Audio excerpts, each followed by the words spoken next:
Bien-aimés frères et sœurs, vous connaîtrez la vérité et la vérité vous affranchira. Ça, c'est pas moi qui le dis, c'est la Bible qui le dit. Mais moi, je vous dis mieux.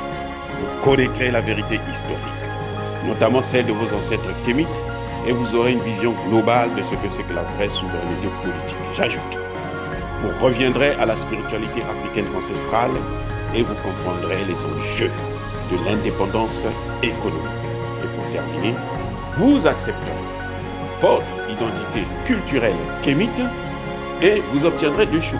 La première, c'est la paix. La seconde, c'est le développement, à une condition. L'unité de toute l'Afrique noire, l'unité de tous les Noirs du monde entier.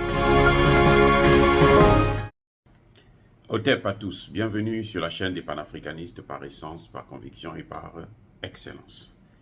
Celle des citoyens kémites par nécessité et obligation de combat. Nous sommes une chaîne qui n'est guidée que par nos ancêtres et rien que par les ancêtres qui appartiennent à l'égrégore du monde noir. Par conséquent, nous ne croyons en aucun Dieu venu de l'étranger. Toutefois, cette vidéo n'est aucunement destinée à inciter à la haine ou à la violence, car nous menons un combat qui est d'abord et avant tout spirituel, intellectuel et démocratique. Ensuite, il est politique, géopolitique et géostratégique.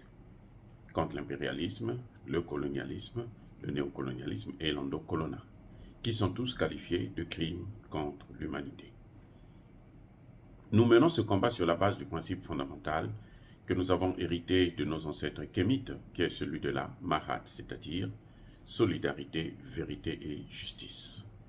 Vous êtes donc en droit de connaître la vérité et nous avons l'obligation de vous dire la vérité, rien que la vérité, afin que justice soit rendue au continent africain. Et ça, c'est notre modeste contribution dans cette noble lutte en faveur de la souveraineté, la dignité, la solidarité et l'unité africaine. C'est exactement ça que nous appelons le panafricanisme. Bien-aimés frères et sœurs, nous allons vous parler de la russophobie en Côte d'Ivoire. Le gouvernement ivoirien est devenu russophobe. Il s'est passé un événement il y a quelques jours. Un des hauts responsables du nouveau parti du président Laurent Gbagbo, le PPACI, qui a été convoqué à la justice. Et lorsque il est allé, il s'avère qu'il y a quelques sympathisants, quelques membres du parti qui ont voulu l'accompagner, comme ça se passe d'habitude, pour le soutenir dans ses épreuves difficiles. Vous savez très bien que tout ça, c'est hors la loi. Ce sont des manipulations, ce sont des magouilles pour essayer de, comment dirais-je, affaiblir le parti, intimider les gens, et ce sont des méthodes antidémocratiques.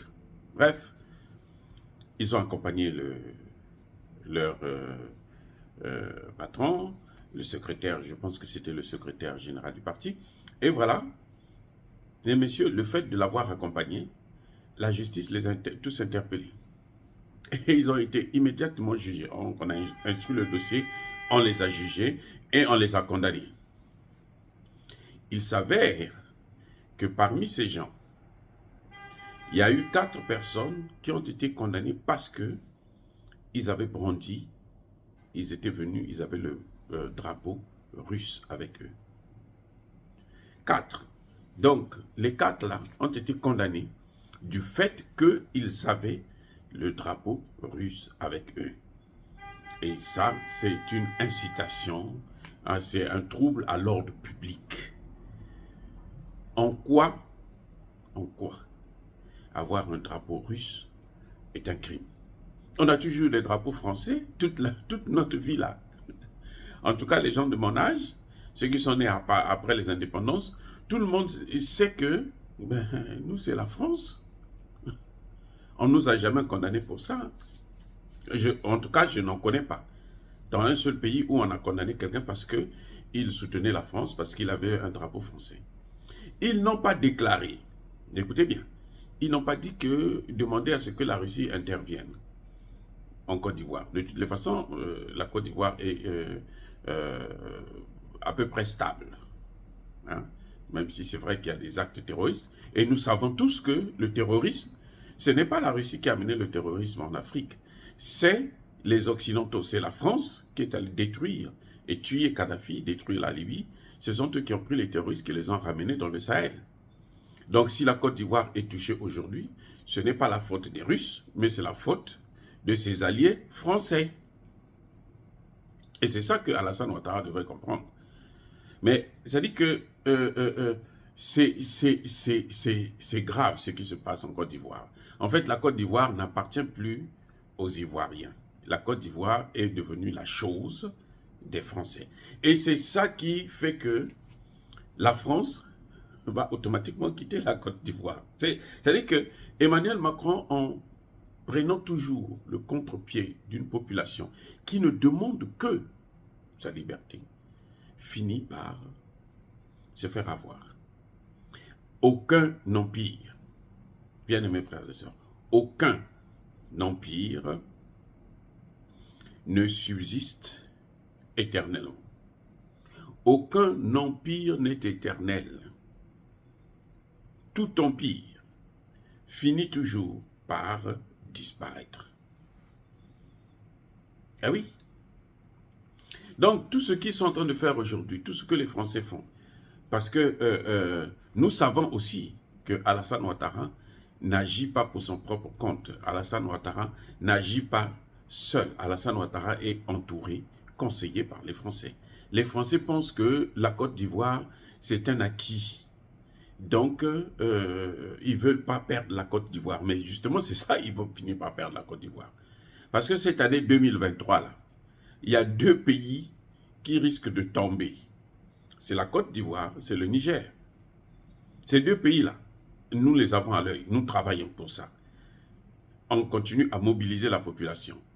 On continue à mobiliser nos frères et sœurs de ces pays-là.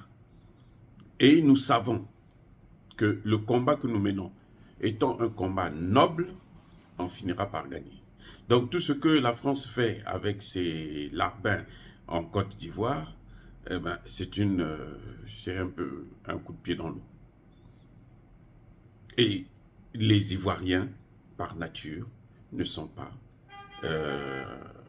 racistes, ne sont pas homophobes, ne sont pas russophobes, hein, ne sont pas francophobes. Et ils sont des êtres qui se respectent et qui respectent ceux qui les respectent. À partir du moment où vous ne les respectez pas, c'est tout à fait normal que les gens puissent agir. Donc aujourd'hui, c'est à la France de démontrer à l'Afrique, aux populations africaines, qu'elle est capable de changer son comportement, d'adopter une nouvelle méthode, de respecter notre souveraineté. Et respecter notre souveraineté commence justement par le fait que nous avons le droit d'avoir des partenaires différents qui ne sont pas ceux que, justement, eux, ils nous imposent. Non. On est resté avec 60 ans, pour ne prendre que la date des indépendances, parce qu'on ne va pas parler de la colonisation et de l'esclavage, qui sont l'œuvre, hein, leur œuvre, qui c'est d'ailleurs ce qui a permis leur développement, ce qui a permis à ce qu'ils puissent prendre le dessus sur nous. Donc c'est à eux, ce n'est pas... Les Russes n'ont jamais colonisé un seul pays africain. Souffrez que nous puissions aujourd'hui reconnaître ce qui, tout le temps, chaque fois que l'Afrique a des problèmes, la Russie a toujours été à ses côtés. Chaque fois qu'un pays africain se bat dans la lutte contre le colonialisme pour obtenir sa souveraineté, la Russie a toujours été là pour soutenir ces pays. C'est pour ça que la Russie est appréciée en Afrique. Ce n'est pas parce que la Russie... les Russes sont aussi des Blancs. Hein? Donc c'est même pas un problème de racisme. Non, les Russes sont des Blancs. Mais les Russes ne nous ont jamais fait souffrir, jamais. Jusqu'à preuve du contraire. Patrice Lumumba a été assassiné par les Occidentaux. Les Russes, pour honorer sa mémoire, ont donné le nom Patrice Lumumba à l'une de leurs plus grandes universités, à Moscou, dans la capitale. Donc ça montre bien la relation, le respect que nous avons. Pendant que eux, ils se sont partagés les morceaux du corps de Patrice Lumumba, la Russie a honoré sa mémoire. Et nous, on n'a rien demandé, on n'avait rien demandé à la Russie de le faire. Rien, on n'avait rien demandé. Ce sont les Russes qui ont dit que non, il faut assumer cela. Donc, je crois que le président Alassane Ouattara doit prendre maintenant ses responsabilités. Il doit se réveiller. Ça n'a jamais été bénéfique pour un dirigeant de toujours prendre le contre-pied de son peuple. Les Ivoiriens en majorité, en tout cas, ceux qui ne sont pas muselés, ceux qui ne sont pas, comment dirais-je, manipulés, savent qu'aujourd'hui, la meilleure relation que nous pouvons avoir avec des pays étrangers, c'est celle qu'on peut avoir avec la Russie. Après, nous pouvons voir la Chine, nous pouvons voir la Turquie et autres. Mais la Russie, d'abord, la Russie ne vient jamais pour s'installer chez nous, et définitivement, la Russie ne vient pas pour piller nos matières premières, parce que la Russie a les matières premières, on l'a vu avec l'Ukraine. C'est la Russie qui envoie ces matières premières qui inondent, si vous voulez, l'Union européenne, les Européens. La Russie vend ses matières premières même aux États-Unis. Elle en a, mais alors, à gogo. Donc, ce n'est pas la Russie qui viendra chez nous pour nous piller. Non, avec la Russie, c'est un problème géostratégique. Elle veut avoir de bonnes relations avec le continent africain. Et c'est le seul pays qui, en fait, peut avoir le droit de s'asseoir avec les Africains, réunir tous les Africains, s'asseoir. La Russie fait 17 millions de kilomètres carrés. L'Afrique fait 30 millions de kilomètres carrés. Alors que l'Europe, tout l'ensemble de l'Europe, là, c'est à peine 10 millions. Donc l'Afrique fait le continent européen et la Russie en même temps.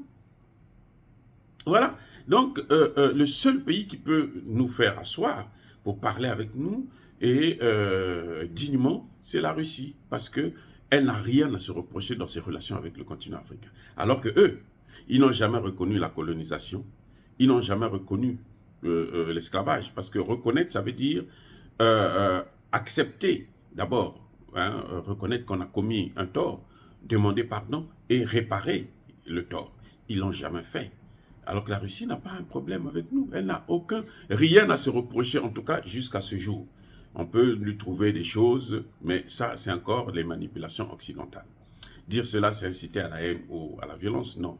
Nous pensons que la Côte d'Ivoire est un pays qui se fait respecter, qui est respectable. Et ce n'est pas Alassane Ouattara qui va venir changer les mentalités des Ivoiriens en faisant d'eux des russophobes. Non, les Ivoiriens ne sont pas russophobes, ce n'est pas leur caractère. Mais les Ivoiriens savent quels sont leurs meilleurs amis et quels sont leurs mauvais amis. Quels sont ceux qui, en marchant avec eux, vous ne faites que tomber, vous ne faites que souffrir, vous ne faites que vous blesser, vous ne faites que vous casser les jambes. Et ça, c'est la France, c'est les États-Unis, c'est la Grande-Bretagne, c'est tous les pays européens occidentaux, les pays de l'OTAN. Ce sont eux qui envahissent aujourd'hui. Regardez la Côte d'Ivoire, ils ont envahi, ils prennent les terres des gens, ils achètent tout, ils prennent parfois sans même acheter, on déplace les populations pour laisser la place à ces Occidentaux. Et ça ne va pas continuer comme ça. Nous devons récupérer l'Afrique. L'Afrique est à nous. Elle n'appartient ni aux Blancs ni aux Arabes. C'est un combat que nous devons mener et c'est ce que nous sommes en train de faire.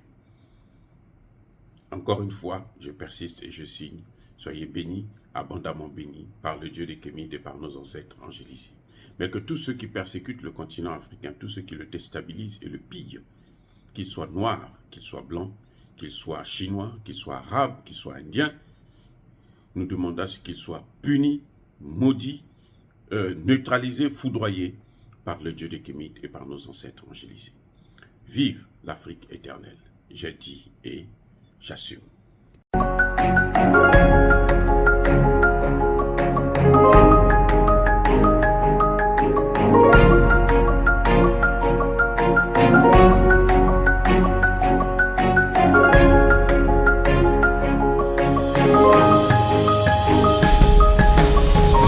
Eux, ils marchent par la foi et non par la vue.